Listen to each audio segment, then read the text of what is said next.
Efeso o sa English, Ephesians chapter 1 verse 13 to 14. Ganito po ang kanyang sinasabi sa wikang Tagalog.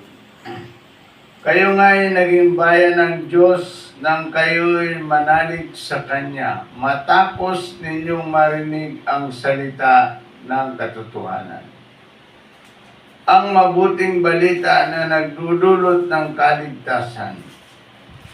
Kaya't ipagkaloob sa inyo ang Espiritong ipinangako ng Diyos bilang tatak ng pagkahirang sa inyo.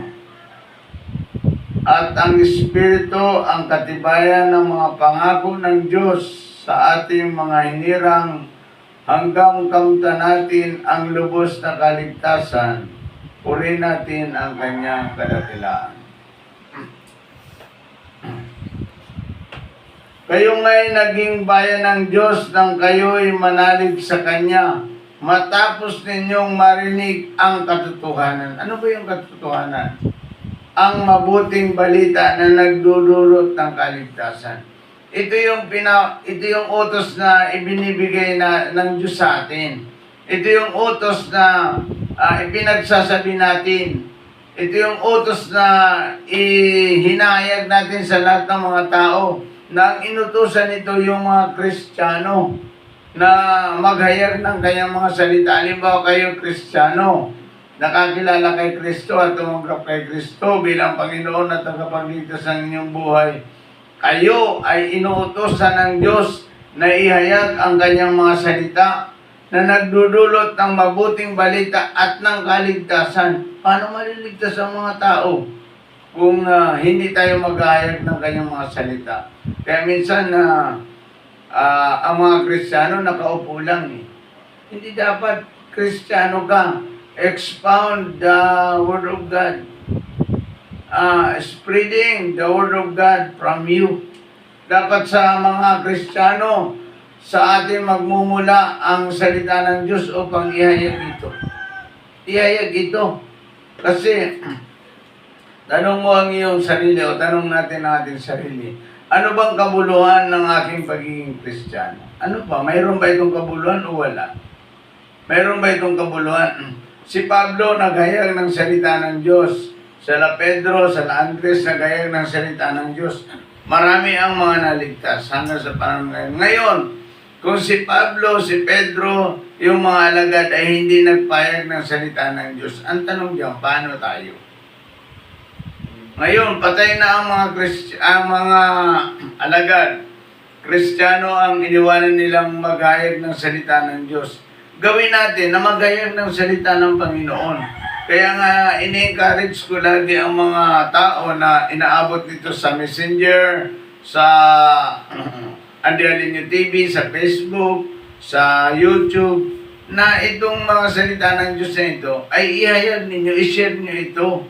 Although hindi kayo nakakapag-share ng salita ng Diyos sa yung tinatawag nating face-to-face na nakakapag-share. Pero dahil sa pamamagitan ng social media, nakakapag-share ka sa pamamagitan ng pag-share ng salita ng Diyos, sa pamamagitan ng pag-share ng mga video ito. Kaya sabi niya dito, kayo ngayon naligtas, naging bayan ng Diyos, nang kayo manalig sa Kanya matapos ninyong marinig ang katotohanan. Ay kung walang nagsalita sa iyo, kawawa ka. Diba? Isipin na lang natin yan. Kung yung mga kapitbahay natin ay hindi natin maabot ng salita ng Diyos, kawawa yan. Kawawa yan. Minsan, kasakasama mo sa bahay, kasakasama mo sa buhay, pero never mong binabagi na salita ng Diyos. Tama ba yun? Hindi yan tama. Makita dapat sa buhay mo, kasakasama mo ang kaibigan mo, hindi mo siya nababagi na ng salita ng Diyos. Hindi yan tama. Kaya sabi niya dito, tingnan mo kung paano tayo naligtas. Kayo nga'y naging bayan ng Diyos nang kayo'y manalig sa Kanya matapos ninyong marinig ang katotohanan. Anong katotohanan? Ang mabuting balita na nagdudulot ng kaligtasan. Kaya ito ang katotohanan na nagdudulot sa atin ng kaligtasan. Kung paano tayo nanalig at naligtas dahil doon sa nagbalita. Huwag niyong iasa doon sa mga unbeliever, doon sa mga taong hindi naman sumasampalataya, siya yung naghahayag ng salita ng Diyos. Hindi yan mangyayari. Kailangan ito ay iniutos na ihayag ang salita ng Diyos sa kanyang mga anak. Kaya sa mga Kristiyano dyan, na upo ng upo, wala namang ginagawa. Ito na ang panahon. Kinakato kayo ng Diyos upang muli ihayag natin ang salita ng Diyos sa lahat ng mga tao. Upang sila rin ay maligtas.